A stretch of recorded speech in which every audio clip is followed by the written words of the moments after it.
Owen will be joined by the winner this heat. Adriano de Souza, 2015 world champ, takes on Jordy Smith.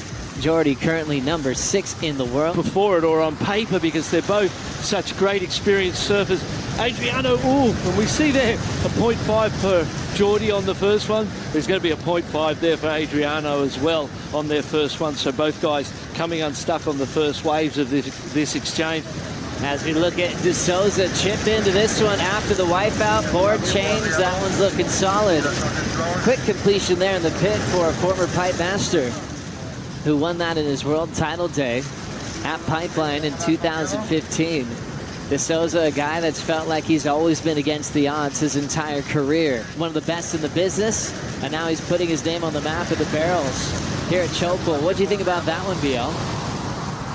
It's without priority, so it's worth a go, isn't it? May as well. And you can see there was a little quiver in that rail as he dropped in, so it felt like that there was a bit of sort of getting familiar with that board. You can see that quiver there, and the board, it didn't just sear and seamlessly drive through that. There was that little warble in the rail, so a good opportunity just to feel that backup board too. You can't fake this type of venue. You have to earn respect. You have to earn your opportunities. Rolling in and now slamming himself deep in the barrel. Adriano de Souza with a pretty dramatic performance to try to suck off some points. So we see that beautiful pitch. That's what they look back at. It's hard to be too competitive when you turn around and see that. Jordy Smith. Rolling in, grabs his rail, already on the foam ball on the takeoff, so Smith's going to go down. Well, it's such an incredible spot that you're breaking down some of the bigger sets we've seen. Look at this wave right here, setting up for Smith. Launches himself down to the bottom, slammed on the brakes to get a bit of the barrel. And he'll hop out, he'll count that wave for the time being, but I feel like all their scores are going to be wiped away when it's all said and done. Still 19 minutes on the clock. Nice and deep, beautiful position, straight in, and then gets to control that speed. Fortunate that that second section fell, gave him a little more tube time. You can see here, perfect positioning, great tube riding, casual. He set a little flare of the front leg onto the wave face just to slow down that little bit more, and I feel like that's the best wave of the heat so far. A little longer, more tube time. How radical this wave is. Here's another one. As we see the spit, and coming from behind it is Jordy Smith. Starting to feel it now. Started off with waiting for an opportunity. Took a couple of smaller ones, and now he's getting more of what he came for on finals day. His wave before, like you felt, BL, 4.83. And that will be much better than that 4-point Ranger to put pressure on De Souza.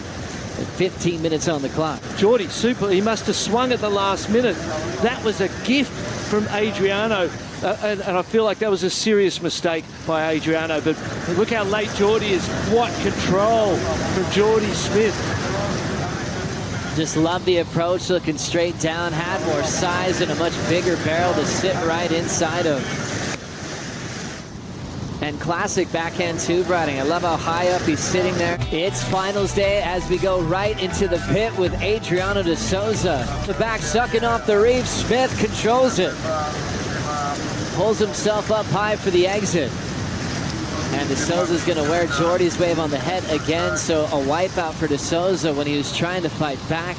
Another completion for Jordy. He already has the lead now with 11 minutes to go. Can't risk it there isn't a second wave, but there was, and it was better. And Jordy miraculously finds himself in the right place in the right time twice through the misjudgment, I suppose, of Adriano de Souza, the misfortune as well. But for Jordy, it was all positive, and he's been in the right place at the right time, made the right decision. It's a fresh moment, and you've got the opportunity to rewrite that moment and rewrite that history moving forward. So Jordy be hoping that would be the case. Chipping into this one now is De Souza. Hollow section for Adriano to kick out of. Felt like that one just hucked out, allowed him to really have some room inside that pit. 137 is going to be gone. As we see the replay, white water on the face, a difficult wave to ride that one, but he looks so certain in the tube. Let's see this water angle. Pulls in, and look at all that white water he's dealing with. And the rail of the board sat beautifully on the water and just carved through all of that white water. And he maintained and controlled his position in the tube absolutely perfectly. Jordy Smith, the top seed left in the Jeep leaderboard, continue to get some points, moving closer to the top 5 picture as he'll have a matchup with Owen Wright later on today on finals day.